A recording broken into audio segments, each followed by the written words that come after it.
My full name is Rebecca Smith. I'm 32 years old and married to my husband, Michael. About 3 years ago in the spring. Our relationship is great, and we are also very close to his sister, Emily. We get along like sisters. This story involves a man named Daniel, who later married Emily. Michael and I have been together for over 10 years, even before we got married, so we are like parents to Emily. We always wished for her happiness and took care of her. Because of this, when Emily got a marriage proposal from her fiancé, she wanted to introduce him to us, her second parents. "I want to introduce my fiancé to you both," she told us. That moment was very special for us as a couple. We felt so happy because Emily, whom we loved like a daughter, was finding her partner and working towards a happy future. It was a joyful moment for both Michael and me, and our hearts were full of happiness.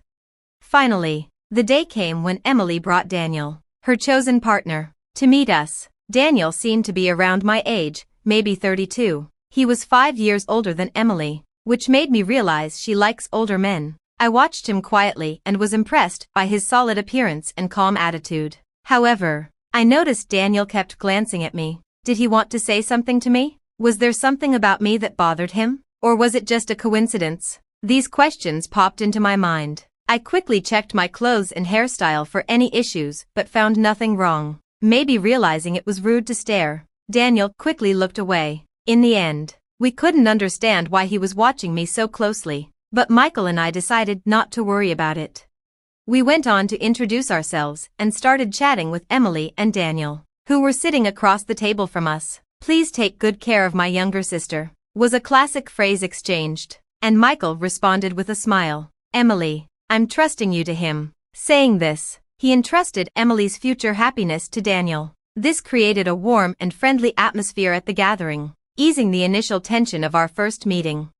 At one point, Michael asked Daniel a question he was curious about. "Daniel, may I ask where you work?" I was very interested in his answer and listened carefully. Daniel answered proudly, puffing out his chest. "You might have heard of it. I work at TE Company, which is growing very rapidly right now."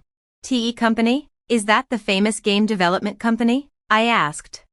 "Yes, that's correct. I actually started working at TE Company last year, but I didn't leave my old job because I didn't like it. TE Company approached me directly because they valued my skills highly, so it's like a promotion for me. Don't worry, I didn't start as a regular employee." Hearing this surprising story, both Michael and I were amazed. I couldn't help but widen my eyes, and our gazes met. Seeing our shocked reactions, Daniel seemed satisfied that he had made an impression, and he spoke with even more pride. "That's why I want you to trust me completely with Emily. I'm climbing the career ladder quickly at TE Company, and I'm confident that I'm progressing faster than most. Even though I started at a regular level, my salary will increase rapidly and I'll move up in the company quickly. So please don't worry." When I heard what Daniel said, I was so surprised that I couldn't speak. TE Company is super famous, and I know a lot about it. Michael probably knows about it too, but since he doesn't work there, he might not know all the details. I think both Emily and Michael know that TE Company is really well known in the industry, but it seemed like neither of them expected Emily's fiancé, Daniel, to move up the ranks so quickly after joining. I didn't expect it either. Some parts of Daniel's story made me feel a bit uneasy, but I decided to believe him since he talked about being recruited by TE Company and climbing the career ladder really fast. As we talked about other things, I was curious to know how they met and got together. They said they met through a friend. Daniel was looking for someone special but didn't want to go to matchmaking events, so he met Emily through a friend he trusted. Emily wasn't actively looking for a boyfriend, but she decided to meet Daniel when her friend suggested it. "I really like how Daniel always makes me smile. His clumsiness is kind of cute too," Emily shared. Hearing them talk about their feelings was like hearing something really sweet. Even though we weren't eating anything sugary, their closeness and love for each other were very clear. But there was something that bothered me. As they were leaving our house, Daniel and Emily were talking about bringing rice and gifts. While they were busy with that, Daniel came up to me a bit separately and suddenly asked, "Hey, do you maybe not remember me?" His question caught me off guard, and I couldn't help but tilt my head in confusion. "Do you really not remember me?" he asked again, sounding doubtful. His face was handsome, but I couldn't recall any close friend named Daniel. I tried hard to remember but couldn't. Seeing me struggle to remember, Daniel sighed a little, looking disappointed. Well then, let's exchange contact info. And please tell Michael later that I forgot to exchange contacts with him. I was shocked by his sudden informal tone. Even if we were close in the past, I couldn't remember it, and I couldn't recall being close with someone who would speak so rudely. Inside, I was full of questions like, who is he? And what kind of relationship did we have? But since Emily was there, I didn't think it was the right time to ask or say anything, so I stayed quiet. After we exchanged contact info, I decided to text him to clear up my doubts, but before I could, he messaged me first, saying, I'm surprised the girl who used to sit quietly in the corner of the classroom in elementary school is married. Your face hasn't changed much since then, so I recognized you right away. Growing up, I lived far away and in elementary school, I was teased by many classmates. Those memories are painful, so I moved away with my family from middle school.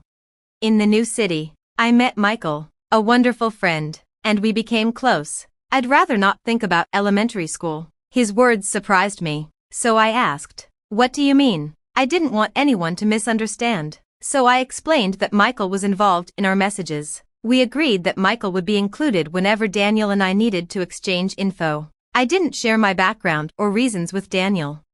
After explaining, Daniel smiled warmly and asked, do you remember being called PE girl in elementary school? The term PE girl had a specific meaning. It was used to tease me by my classmates because I was from a single-parent family. Even though we weren't really struggling financially, there was a time when other moms assumed we were, just because my mom was a single parent. This rumor might have spread among the kids and led to the teasing. Because of this, and because my mom was considering taking legal action against the mom spreading rumors, I decided to move to a new place. Since then, I haven't heard that unpleasant nickname, which used to cause me so much trouble. But one day, I was surprised when a man admitted he didn't even know what the word poor meant. I calmly told him, please watch what you say. You're my sister-in-law's fiancé, and that's all. Please don't say things that don't make sense. After that, he didn't message me anymore. Maybe he took my words seriously and realized he shouldn't be rude. But watching all this, Michael seemed really uncomfortable with the way the man spoke, and his face changed quickly. What is that guy even thinking? It's like he doesn't realize he's talking to the sister-in-law of the woman he's going to marry and bringing up stuff from elementary school and acting like nothing's changed. That's just crazy, Michael said, his anger showing. Seeing Michael so upset, I tried to calm him down, saying, take it easy, but I was also worried, so I called my mom right away and asked her to find a class photo from my elementary school days. I wanted to see if there was a classmate named Daniel in it. Mom quickly found a boy named Daniel and said on the phone, wasn't this Daniel the one who used to bully you the most? Suddenly, I remembered everything I had forgotten. Daniel was indeed the main bully. Just to be sure, I asked Mom to send me the photo. Looking at it, he looked quite different now, bigger and chubby. That's probably why I didn't recognize him. After that, I decided to look into things further. A few months after our first meeting, I got a call from Emily, which was surprising after such a long time. Rebecca, we haven't got your RSVP for the wedding invitation yet. Are you and your husband planning to come? What wedding invitation? I asked, genuinely puzzled. We were really looking forward to it, but we never got it, Emily replied. I told her that. Emily seemed surprised and said, I definitely sent it. Maybe something went wrong. Anyway, I'll bring it to you tomorrow. She said this sounding very sincere. The next day, Michael and I got the invitation directly from Emily, and we told her we'd be there. At that point, we had no idea what would happen at the wedding or how it would affect us. No one could have guessed what was coming next.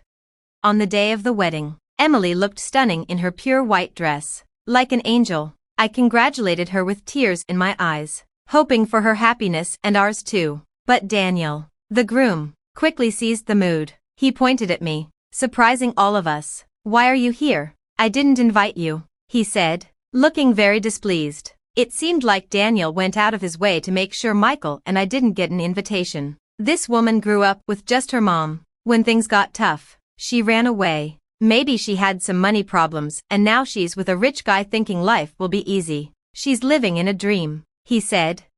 Despite not knowing anything about my past, Daniel falsely accused me. Michael, sitting next to me, clenched his fist in anger, but I told him to calm down. Daniel kept making false accusations against me. I have an important job at a well-known company. Are you planning to use your connection as my sister-in-law to get money from me if I marry Emily? He asked firmly. His friends were shocked and started getting excited. They must have the same narrow view as Daniel. I went to a staff member and asked for the microphone. Daniel looked like he expected me to say something emotional and illogical, but I stayed calm and said, "It's ridiculous that you, who can't even remember the face of your own company's president, call yourself an elite. Think carefully if you want to cut ties with me. I'll be in the president's office tomorrow. We'll go through HR procedures," I said. After handing back the microphone, I confidently returned to my seat with a calm demeanor. Michael stood up and walked towards the exit. Soon after, Emily followed him. Seeing this, Daniel called out to her, "Wait, why are you leaving too? I'm just trying to end things with her. If that's the case, there shouldn't be any problems, right?" Not fully grasping the situation, Daniel spoke to Emily, who gave him a cold look. "You really don't know Rebecca, do you? She's the CEO of T Company. I respect and deeply admire her. I can't forgive you for insulting her. I'm ending this engagement right now. You've ruined such an important day. Be prepared." Shocked by Emily's firm words, Daniel was taken aback. Emily talked to the venue staff and removed her wedding dress. She told the guests that the banquet was over and the wedding would now be a simple meal gathering. She made it clear that this wouldn't happen again and firmly blamed Daniel for the breakup. The next day, as I had promised, I calmly waited for Daniel in the president's office. Two big, muscular employees stood beside me, ready to act if he tried anything during our talk. When he came in, he seemed confident at first, but that soon changed. He sat down and looked tense. His behavior, coming in without permission and not even greeting, was rude. It was clear he didn't understand the basic rules of the company. "No way. I can't believe you're really the president. This is unbelievable," he said. "If you did a little research, you'd find the president's info on our website. Didn't you check before coming?" I asked. "Well, there were some things," he trailed off. It seemed he hadn't taken my words seriously or bothered to find out the truth. Maybe he thought I was joking or lying in front of all those guests. I told him, "I'm considering terminating your contract." "What? You can't make such a quick decision over a small misunderstanding. I'll talk to the Labor Standards Inspection Office." He tried to persuade me carefully. But I calmly put a copy of his resume in front of him. "You lied about your education here, didn't you? And you claimed to have skills you don't actually have, like Excel and video editing. Is that true?" "Well, about that," he started. "Falsifying information and providing false reports are valid reasons for us to terminate an employment contract," I told him directly. He looked surprised at my statement. In fact, I had a strange feeling about him since our first meeting. Afterward, I checked everything thoroughly. Normally, our company doesn't use headhunting methods. Even if we do, I personally meet and interview recommended candidates. But I don't remember having a deep conversation with Daniel. He joined through our regular hiring process and started as a regular employee. He claimed to be aiming for promotion and said he was skilled with certain software, but he actually wasn't. That's why he never got promoted. His self-assessment was very high, and I found that suspicious. So I looked into his attitude. He was lazy at work and seemed content just to be part of the company. I tried to help him improve, but he didn't change. Now that he's broken off his engagement with Emily, there's nothing special between us. He continues to act unpleasantly, making me uncomfortable, so I see no reason to be lenient with him. I promptly asked Daniel to leave the company. Since he had only been with us for less than 6 months, there was no need to consider severance pay or handing over specific duties. "Can't you help me out as an old friend?" he pleaded, but I coldly replied, "I don't see any reason to continue our relationship." I arranged for other staff to handle his immediate departure. It seems he was hoping for financial help from his father, but because of the outrageous rumors he spread, that didn't happen. There's a past incident where my mother sued for defamation, and Daniel's mother was the victim. My father paid compensation for damages once before, faced with a similar situation with his son demanding compensation. My father likely reached his limit, stopped providing financial support, and cut ties with him completely. Afterward, Daniel took care of his elderly mother while being pursued for compensation. Eventually, he vanished, seemingly taken away by people in all black clothing, and nobody knows where he is now. Someone might eventually come forward with information about his whereabouts, but I have no plans to actively search for him. Initially, Emily was deeply hurt when she learned about her fiancé's background, but time heals, and about 6 months have passed. She's starting to see it positively, saying it's probably best we didn't get married. Lately, her smile has returned, and she's even looking for a new partner. Seeing her happier again, Michael and I are truly relieved. They're even talking about having children now.